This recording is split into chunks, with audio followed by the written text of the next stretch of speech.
नमस्ते, जय सेवा नागपुर। आप देख रहे हैं आवाज़ विदर्भ नागपुर न्यूज़। आप हमें ऐसे ही सपोर्ट करें ताकि हम आप तक हर खबर ऐसे ही पहुंचाते रहें।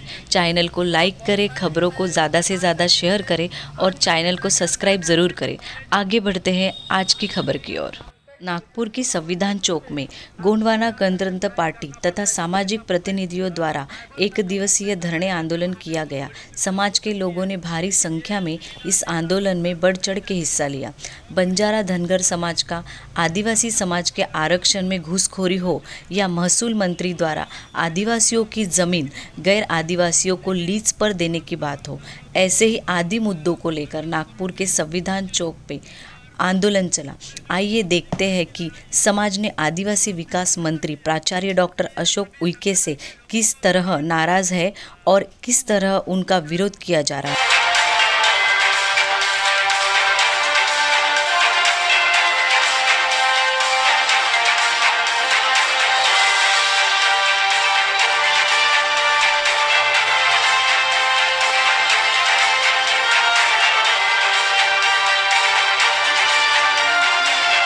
हक की लड़ाई कौन लड़ेगा? हम लड़ेंगे, हम लड़ेंगे। अधिकार की रक्षा कौन करेगा? हम करेंगे, हम करेंगे। सम्मान की रक्षा कौन करेगा? हम करेंगे, हम करेंगे। संविधान की रक्षा कौन करेगा? हम करेंगे, हम करेंगे। संविधान की रक्षा कौन करेगा? हम करेंगे, हम करेंगे। इतिहास की रक्षा कौन करेगा? हम करेंगे, हम करेंगे। इतिहास की रक्षा कौन करेगा? हम करेंगे, हम करेंगे। जल जंगल की रक्षा कौन करेगा? हम करेंगे, हम करेंगे। जल जंगल की रक्षा कौन करेगा? हम करेंगे, हम करेंगे। आरक्षण की रक्षा कौन करेगा? हम करेंगे, हम करेंगे। आरक्षण की रक्षा कौन करेगा? हम करेंगे, हम करेंगे। संस्कृति की रक्षा कौन करेगा? हम करेंगे, हम करेंगे। संस्कृति की रक्षा कौन करेगा? हम करेंगे, हम करेंगे। अरे मनुवाद से कौन लड़ेगा? हम लड़ेंगे, हम लड़ेंगे। अरे मनुवाद से कौन लड़ेगा? हम लड़ेंगे, हम लड़ेंगे। ये सामंतवाद से कौन लड़ेगा? हम लड़ेंगे, हम लड़ेंगे। ये सामंतवाद से कौन लड़ेगा? हम लड़ेंगे, हम लड़ेंगे। ये पूंजीवाद से कौन लड़ेगा?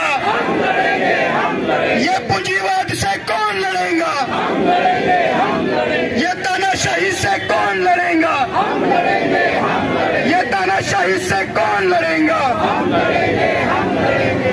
राज्य जिसको हम महाराष्ट्र बोलते हैं और महाराष्ट्र में पूरे महाराष्ट्र में गए 6 महीनों से एक मुद्दा बड़ी जोर से चल रहा है कि आदिवासियों में रिजर्वेशन चाहिए। मैं रिजर्वेशन की बात बाद में बोलूंगा। सबसे पहले एक फेमस राइटर है विलियम ग्रिगसन।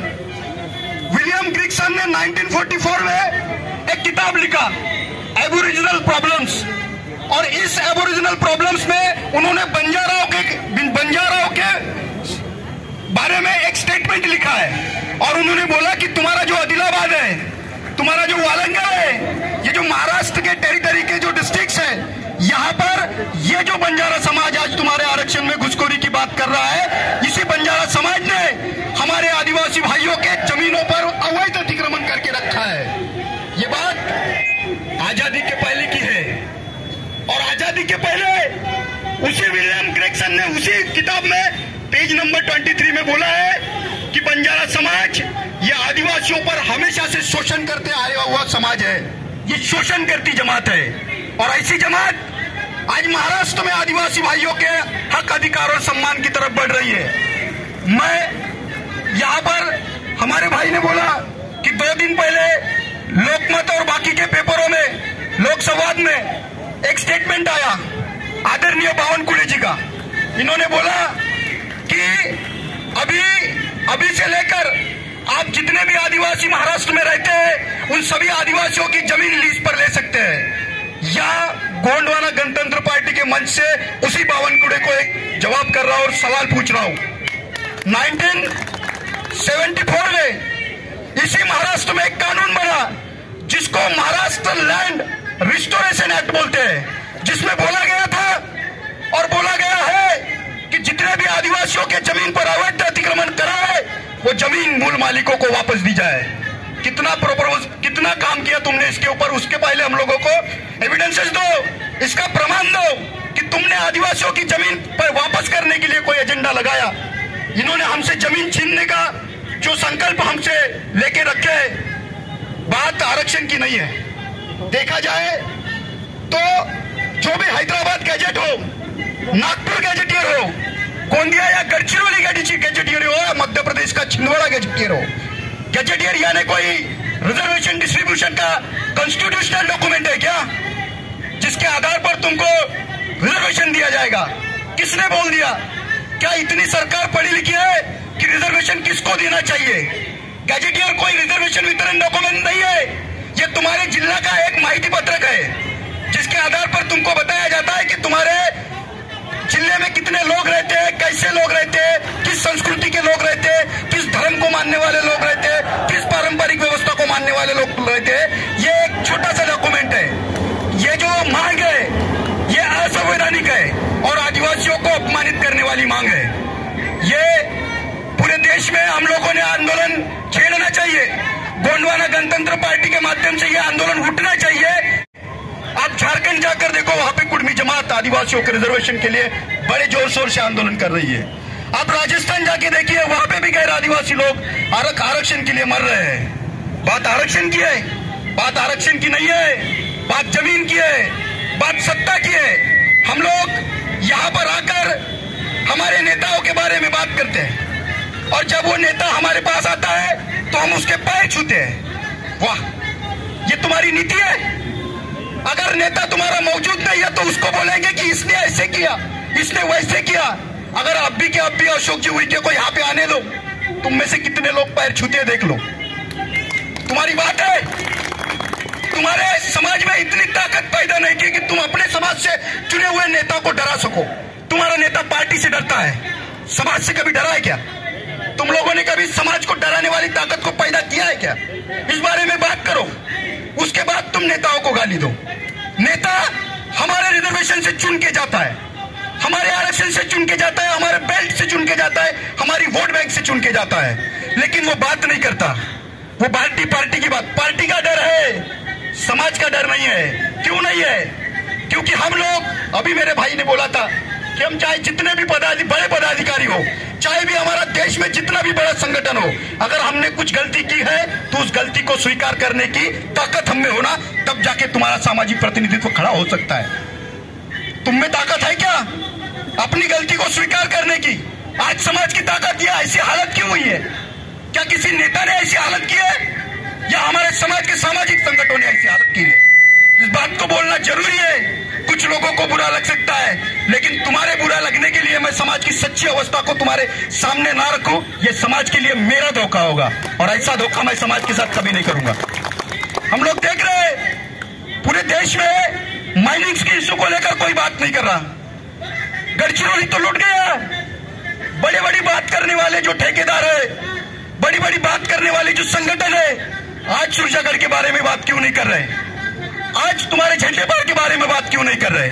आज वो कौनसरी के बारे में बात क्यों नहीं कर रहे? आज वो दमकंडवाई के बारे में बात क्यों नहीं कर रहे?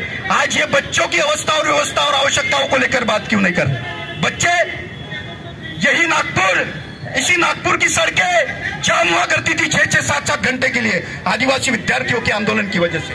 कहाँ है विद्यार्थी? विद्यार्थियों का आंदोलन कहाँ छुप गया? विद्यार्थियों के आंदोलन को दबाने वाली कौन है? इसका खुलासा होना बहुत जरूरी है। हम लोग यहाँ पर आकर बात करते हैं कि डीबीटी को बंद कर देना चाहिए, फिर प्रयास क्यों नहीं करते? एक लेटर दिखाओ हमको जो यहाँ से डीबीटी के विरोध के लिए गया हो। ये हम लोग 46 डिग्री टेम्परेचर के धूप में, आज हमारे सर के ऊपर छत है, यही जमीन है, इसी जमीन पर 46 डिग्री टेम्परेचर के धूप में बच्चे किताबें लेकर बैठते थे। हमारा कोई पालक हमारे पास नहीं आया और बोला कि हम लोग तुमको छत देते हैं, बैठो और विरोध करो। हम लोग आंदोलन कर रहे हैं। 1 अगस्त 2019 में एक ऐतिहासिक जीआर आया और उस जीआर में सरकार ने बोला कि यूनाइटेड नेशन ऑर्गेनाइजेशन ने जो अधिकार तुमको दिया है कि तुम पूरे महाराष्ट्र में हर एक गवर्नमेंट कार्यालय में ये लागू कर दो कि 9 अगस्त में जो विश्व आदिवासी दिवस मनाया जाता है उसको मनाओ। और इस साल 9 अगस्त आया और 7 अगस्त को रानी दुर्गावती महिला सबलीकरण योजना, आप रानी दुर्गावती सबलीकरण योजना का हम विरोध नहीं करते, उसका सम्मान करते हैं क्योंकि वो हमारे महिलाओं को आगे बढ़ाएगा। लेकिन ये 9 अगस्त को मनाने वाली योजना नहीं थी, ये पूरे साल चलाने वाली योजना थी, ये मरते दम तक चलाने वाली योजना थी। और उस दिन जो हमारे हक, अधिकार और सम्मान के बारे में बात करता है, जो हमारे पारंपरिक व्यवस्थाओं को तुम्हारे सामने रखता है, हमारे अस्तित्व को जिंदा रखता है, ऐसा दिन 9 अगस्त इसको पूरे कार्यालय में मनाना चाहिए था। लेकिन इस मनुवादी सरकार ने, इस षड्यंत्रकारी सत्ताधारी जमात ने सुरेश भट्ट सभागृह में हमारे बच्चों का दुरुपयोग किया। हमारे बच्चों को लेकर गए और वहां पर यह वनवासी कल्याण आश्रम का कार्यक्रम मना क्या है। और वनवासी कल्याण आश्रम में काम करने वाले आदिवासी और वनवासी कल्याण आश्रम को समर्थन करने वाले आदिवासी, आपके अगर रगों में आदिवासियों का खून बहता है तो उसका विरोध करना सीखो। विरोध करेंगे, मेरा बहुत विरोध करते हैं। एक जमाना ऐसा भी आया कि मैं सरकार से लड़ रहा था और मेरे लोग मुझसे लड़ रहे थे कि ये प्रतिनिधित्व क्यों कर रहा है। ये बात है तुम्हारे समाज में। आज यहाँ पर गोंड भील प्रधान ये वाली बात नहीं है, ये आदिवासी है। तुम भील बाद में हो, तुम प्रधान बाद में हो, तुम गोंड बाद में हो, तुम कोलम बाद में हो, तुम पारधी बाद में हो, सबसे पहले तुम आदिवासी हो। और आदिवासियों की जब बात आती है तो तुम लोगों को ये धरने, आंदोलन, प्रदर्शन भले ही था, लेकिन आज हमारी जो संख्या है कम से कम बरडी तक होनी चाहिए थी। ये समाज की ताकत होनी चाहिए थी। और समाज की ताकत के लिए ये जो लीडरशिप ये सब बाजू में डालो। और सबसे बड़ी चीज सीनियरिटी बाजू में डालो। हम सीनियरिटी की वजह से सच्चे वक्ता को तुम लोग अपने प्रतिनिधित्व में नहीं लाते, उसके नॉलेज का उपयोग नहीं करते। नॉलेज का उपयोग करो, पढ़े लिखे समाज को अपने समाज का प्रतिनिधित्व दो। एक जमाना था जब समाज पढ़ा लिखा नहीं था, तब हमारे समाज के लोग पढ़े लिखे आदमी को ढूंढते थे कि हमारा प्रतिनिधित्व कौन करेगा। आज समाज पढ़ लिख गया है, अब अनपढ़ आदमी को ढूंढते हैं कि हमारा समाज का प्रतिनिधि वो है। ये बात है, समाज को पढ़े लिखे होने की जरूरत है। मेरे भाई ने बोला कि लैंड एक्विजिशन एक्ट आया था जिसके भरोसे आदिवासियों की जमीन गैर आदिवासी नहीं ले सकता। तुम लोग 1989 में एक आया था फॉरेस्ट वाइल्ड एनिमल एक्ट, और उसके माध्यम से जंगल को सुरक्षित किया गया था और उसमें आदिवासियों के विशेष प्रोविजंस को स्टैब्लिश किया गया था। लेकिन इन लोगों ने उसमें अमेंडमेंट लाया और 2023 में 2023 में इन्होंने फॉरेस्ट कंजर्वेशन अमेंडमेंट एक्ट लाया। और उसमें से हमारे जो जंगल के अधिकार होते हैं, लकड़ी लाना, उसमें से भू संपदा लाना, या उसमें हमारा जो भी आयुर्वेद है ये लाना, हमारे उस अधिकारों को खत्म कर दिया। मैक्सिमम लोग गांव से आए हैं, तुम्हारे गांव के जंगल को इन लोगों ने तार से सील कर दिया। तुम लोग कुल्हाड़ी लेकर जंगल नहीं जा सकते, जंगल हमारा है। तो तुम सरकार नाम की व्यवस्था कहां से आई? सरकार ये आदिवासियों के क्षेत्र में गैर आदिवासी है, ये एक कॉमन मैन का रोल निभाती है। मैं नहीं बोल रहा हूँ, इस देश का सुप्रीम कोर्ट बोलता है, वो सुप्रीम कोर्ट जो भगवान से भी बड़ा है। क्योंकि सुप्रीम कोर्ट भगवान से बड़ा इसलिए है कि तुम्हारे देश के राम को भी सुप्रीम कोर्ट में न्याय मांगने के लिए जाना पड़ा, इसीलिए सुप्रीम कोर्ट भगवान से बड़ा है। ये बात है, संविधान को पढ़ाओ, हमारे बच्चों को संविधान समझाओ। इस देश 11,000 करोड़ रुपए का फंड आता है तुम्हारा। आर्टिकल 275 के अंतर्गत आदिवासियों के विकास और उसके उन्नति के लिए 11,000 करोड़ रुपए का देश में फंड आता है। जाता कहाँ है? हमारे टीएसपी का फंड कहाँ जाता है? ये टीएसपी का फंड जाता कहाँ है? आज देश में एकमात्र ऐसा विकास विभाग है जिसको आदिवासी विकास विभाग बोलते हो, और उसके माध्यम से आदिवासियों के विकास के लिए पैसा आता है। इतने सालों से तुम लोग सोशल वेलफेयर डिपार्टमेंट से तुमने 1984 में उसको अलग कर दिया और विशेष रूप से आदिवासियों के लिए योजना चलाई। मुझे ये सवाल है कि इतना पैसा आदिवासी विकास विभाग के माध्यम से आदिवासियों के विकास के लिए आता है, तो ये जाता कहाँ है? आरएसएस की कैंपेनिंग में, वनवासी कल्याण आश्रम के कैंपेनिंग में, हिंदू परिषद के कैंपेनिंग में। इस पैसे का हिसाब क्यों नहीं पूछा? हम लोग ये जो अभी आपका आयुक्त मैडम है, इस आयुक्त मैडम को हम लोगों ने सवाल किए कि आप हमको एडमिशन क्यों नहीं दे रहे, तो इसका एक स्टेटमेंट था कि तुमको अगर डीबीटी नहीं चाहिए तो डीबीटी से बाहर भगो। इसका मतलब समझते हो क्या है? दीनदयाल उपाध्याय योजना में भी डीबीटी मिलती है सर, और 5 अप्रैल 2018 का जो जीआर है उसमें भी डीबीटी मिलती है। डीबीटी के बाहर जाओ का मतलब होता है तुम एजुकेशन से बाहर जाओ। ऐसी आयुक्त तुम्हारे हित संवर्धन की हो सकती है क्या?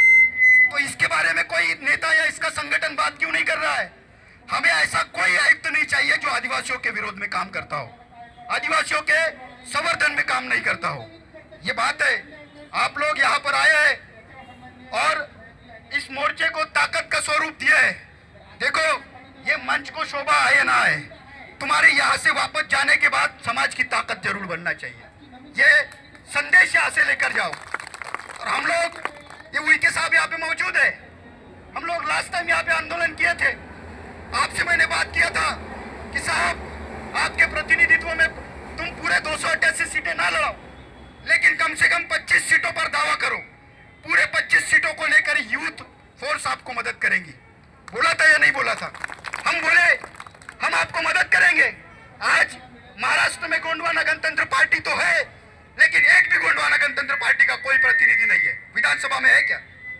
कौन सी विधानसभा में है? तो हमारी गोंडवाना गणतंत्र पार्टी के आंदोलन के लिए हो या प्रोग्राम के लिए हो, गांव-गांव से लोग, मजदूरी करने वाले लोग अपने खून पसीने की कमाई को एक एक रुपया जोड़कर तुम्हारे आंदोलन में आते हैं। हम आपसे यहाँ से विनती करते हैं, हम समाज के लोग आपसे विनती करते हैं कि यह आंदोलन होने के बाद पूरे महाराष्ट्र में गोंडवाना गणतंत्र पार्टी का झंडा लहराओ, विजिटें करो। जहाँ पर जरूरत पड़ती है हम आपको मदद करेंगे। हम जिस दिन आपको मदद नहीं करेंगे उस दिन बोल देना, संविधान चौक में आपने ऐसा बोला था। ये केवल बोलने वाली बात थी क्या? हम केवल बोलते नहीं है, हमारा आंदोलन उस लेवल का होता है। और आने वाले समय में आपसे भी वादा कर रहा हूं, ये जो सत्ताधारी षड्यंत्रकारी जमात आदिवासियों के खिलाफ में षड्यंत्र रच रही है, इसी षड्यंत्र के खिलाफ में एक बहुत बड़ा मोर्चा किया जाएगा, जिस मोर्चे में ना तो पुलिस को डरा जाएगा ना सरकार को डरा जाएगा। अगर हमारे हक, अधिकार और सम्मान के लिए जेल जाने की जरूरत पड़ेगी, केसेस लेने की जरूरत पड़ेगी, तब भी लेंगे। क्या तुम तैयार है? अगर तैयार है तो ये आंदोलन में आना, अदरवाइज आंदोलन नेता के साथ फोटो खिंचाने के लिए नहीं करना। फोटो खींच लिया, जस्टिस हुआ क्या? हमने कलेक्टर के साथ फोटो खींच लिया, जस्टिस मिला क्या? हमने आयुक्त के साथ फोटो खींच लिया, जस्टिस हुआ क्या? लोकमत पेपर में आ गए, जस्टिस मिला क्या? तुम लोक वार्ता में, टाइम्स ऑफ इंडिया में आ गए, जस्टिस मिला क्या? इसको पहले सामने रखो, जस्टिस है क्या? हम पेपर में नहीं आएंगे चलेगा, हम कलेक्टर के ऑफिस में फोटो नहीं खिंचाएंगे चलेगा, हम सीएम के साथ फोटो नहीं खिंचाएंगे चलेगा, लेकिन हमारे हक, अधिकार और सम्मान की जो बात है वो सरकार पूरी करनी चाहिए हमारी आदेश से। पूरे आप विजिट करो, जितने भी 25 एमएलए हैं उनसे बात करो और उनको बोलो कि तुम किसी भी पार्टी के हो, तुम पार्टी के बाद में हो, सबसे पहले हमारे अब समाज के हो। तो समाज के हित संवर्धन में गोंडवाना गणतंत्र पार्टी एक बड़ी कॉन्फ्रेंस का नियोजन कर रही है और उसको सबको सम्मान दो और बुलाओ। यहाँ पर जितने भी वैचारिक लोग बैठे हैं उनको भी बुलाओ और सबकी क्लास लो, पूरे वैचारिक लोगों का, और जितनी भी अपनी महाराष्ट्र की संगठना है सभी संगठनाओं को एक जगह कर हमारे पूरे के पूरे मंत्री हो, एमएलए हो, सबको बुलाओ। हम आपको मदद करेंगे। यहाँ पर जितनी जल्दी हो सकता है ऐसी बड़ी कॉन्फ्रेंस होनी चाहिए कि नहीं होनी चाहिए? हमारे समाज का जो विधानसभा में और लोकसभा में काम हो रहा है उसका तुम्हारे नेताओं के साथ ऑडिट होना चाहिए कि नहीं होना चाहिए? होना चाहिए। और इसके लिए हम लोगों ने बात करना चाहिए। हम लोग आंदोलन भी करते हैं तो छुप छुप के होता है, बात खुले तौर पे होना चाहिए, बात खुले तौर पे होना चाहिए। जब तक खुला आंदोलन नहीं होगा, जब तक हमारे जैसा युवा जेल नहीं जाएगा, तब तक तुमको कोई न्याय नहीं देगा। और जेल जाने वाला संगठन करो, जेल जाने की ताकत रखो, तब जाके तुम्हारे हक, अधिकार और सम्मान की जो बात है वो संविधान के दायरे में सुरक्षित रहेगी। मैं बहुत ज्यादा नहीं बोलना चाहता, मैं जितना बोल दिया, हो सकता है कुछ लोगों के मनों को ठेस पहुंची हो। इस ठेस को मजबूत करो और मेरे खिलाफ में भी लड़ना है तो इतनी ताकत से लड़ो कि समाज के हक, अधिकार उनके हित में आ जाना चाहिए। मुझे इस बात से कोई फर्क नहीं पड़ता कि कौन मेरा विरोध करता है, मुझे इस बात से फर्क पड़ता है कि हमारे समाज की दलाली नहीं होना चाहिए। इस बात को याद रखो। इलेक्शन होता है तो समाज याद आता है, इलेक्शन आता है तो रिजर्वेशन याद आ जाता है। हमारी समस्या क्या नहीं है? हमारी समस्या एजुकेशन है, हमारी समस्या आरक्षण है, हमारी समस्या नौकरी है, हमारी समस्या जमीन है, हमारी समस्या हमारा खुद का अस्तित्व है, हमारी समस्या हमारी संस्कृति है। संस्कृति के लिए लड़ना चाहिए। जितने भी प्रोविजंस कॉन्स्टिट्यूशन के दायरे में, जितने भी आर्टिकल्स आदिवासियों के लिए दिए गए हैं, उसको सुनिश्चित करने की जो भागदौड़ है ये युवा लेता है, लेकिन युवाओं को वो प्रतिनिधित्व दो जो युवा डिजर्व करता है। सीनियरिटी को और बाकी सारी चीजों को साइड में रखो, आपके अनुभव का उपयोग करो। अनुभव को यूथ के साथ मिलाकर काम करो। तुम्हारे समाज का सामाजिक संगठन इतना मजबूत होगा कि देश की मनुवादी सरकार इस देश से भागने के लिए मजबूर हो जाएंगी। उनको जगह तक नहीं मिलेंगी भागने के लिए, ये अवस्था कर देंगे। हमारी कौम, अभी मैं छत्तीसगढ़ और बाकी के स्टेट्स में जाकर आया, घूम कर आया कि वहाँ के आदिवासियों की जो एक्चुअल स्थिति क्या है। वेंटिलेटर पे जी रहे हैं आदिवासी लोग। आदिवासियों को सब्स्टिट्यूट ह्यूमन बोला जाता है। सब्स्टिट्यूट ह्यूमन का मतलब जानते हो क्या होता है? सब्स्टिट्यूट ह्यूमन का मतलब होता है पर्यायी मानव। और इसी पर्यायी मानव के आधार पर देश में जब 2024 की लोकसभा हुई, इस लोकसभा में लोकसभा के पहले देश में एक G20 नाम का कार्यक्रम किया गया और इस G20 नाम के आड़ में 163 देश की NRI कंपनीज को यहाँ पर बुलाया गया और यहाँ पर बोला गया कि आप हमारी मदद करते हैं तो इस देश में हमारी गवर्नमेंट स्टैब्लिश होने के बाद आप जिस बिजनेस के ऊपर उंगली रखेंगे वहां पर हम आपको बिजनेस देंगे। और उन्होंने वैसे ही किया। 43 कंपनीज ने इनको इंटरेस्ट दिखाया और बोला कि हम लोग लैंड माइनिंग करेंगे। गढ़चिरौली से जितने लोग विस्थापित हुए कहाँ गए? किसी को पता है? कहाँ गए? जो लोग इटिया 2 से विस्थापित हुए कहाँ गए? जितने भी गढ़चिरौली हो या तुम्हारा नासिक डिंडोरी हो, जितनी भी ज्यादा माइनिंग चल रही है वहां के लोग कहाँ गए? किसी ने सवाल खड़ा किया? नहीं किया।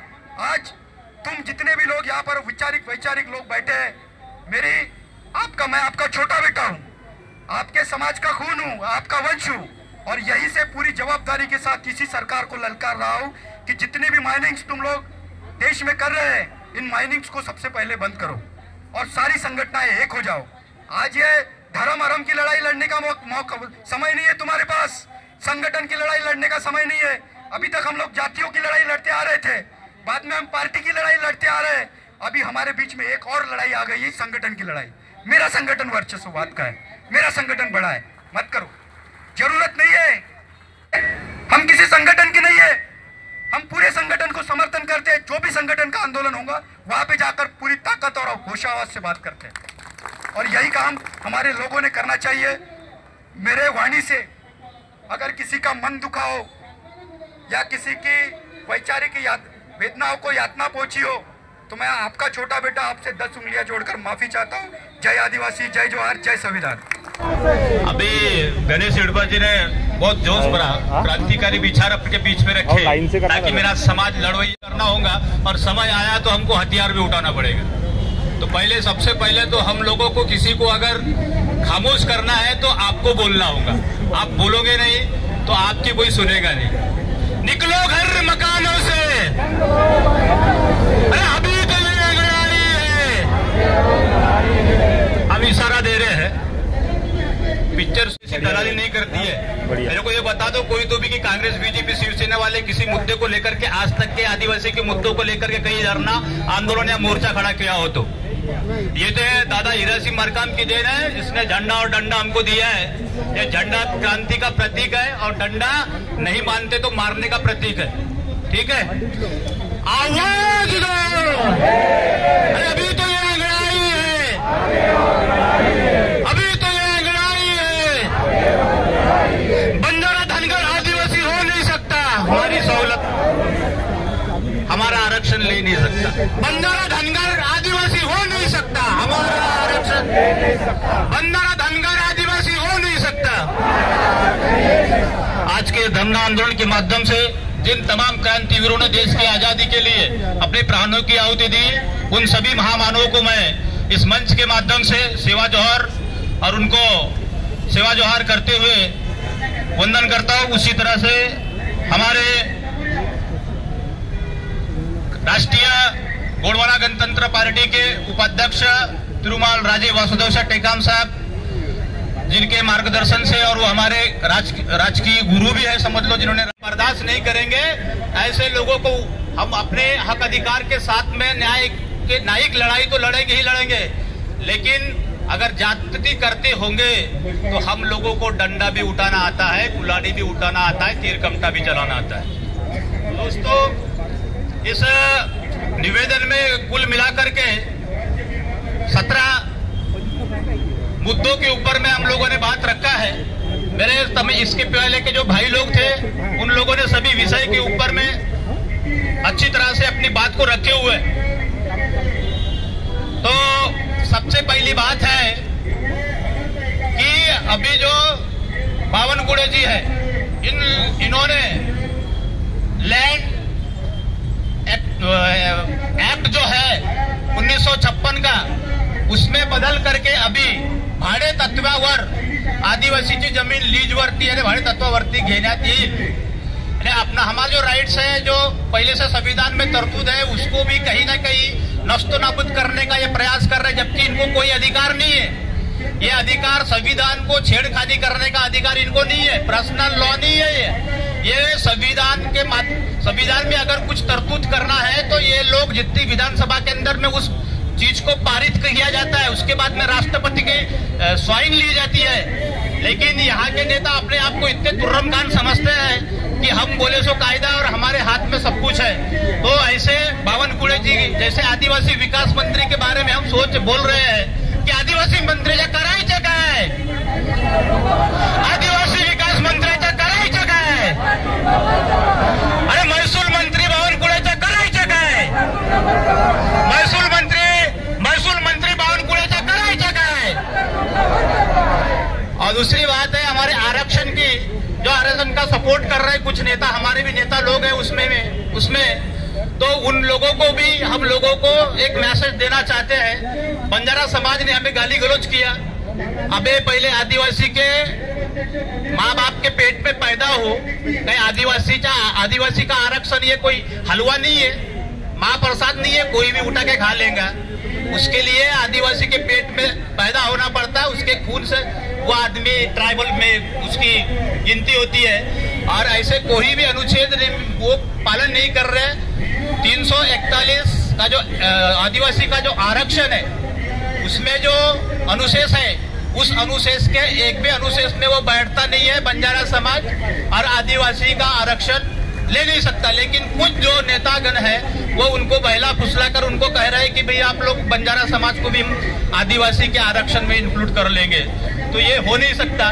तो मैं ये भी कहना चाहता हूँ कि जो आदिवासी का समर्थन करने वाले नेता को जूते मारो, आदिवासी बंजारा को आदिवासी में शामिल करने वाले नेताओं को, आदिवासी में बंजारा समाज को शामिल करने वाले नेताओं को इतिहास लिखा हुआ है। और इस इतिहास के माध्यम से ये जो मूल निवासी समाज है, कोई आरक्षण भी मिला हुआ तो कोई खैरात में नहीं मिला हुआ है। हमारा हक है, वो अधिकार है, जल जंगल जमीन कि हम मूल मालक है, और वो अधिकार हमारा कोई छीन नहीं सकता। इसके लिए हम सब लोगों को इकट्ठा आकर के एक जगह आकर के लड़ने की आज जरूरत है। आज डीबीटी का मुद्दा हमारे सामने में बहुत बड़ा है।